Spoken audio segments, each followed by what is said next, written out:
he no awe aron atang le roi tek te la si o chere a nam roi kre o chere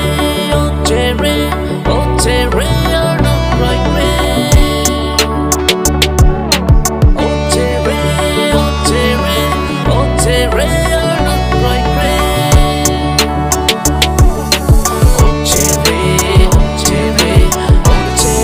a nam roi kre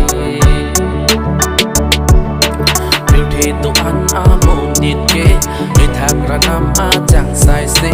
ra je ta taking de mo we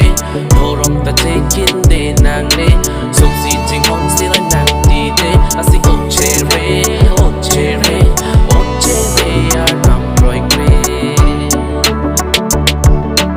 o chere a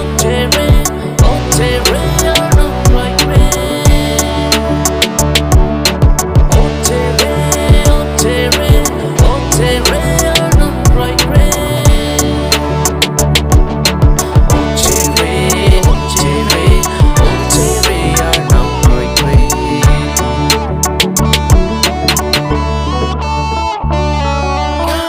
Ipan is or John J. Nam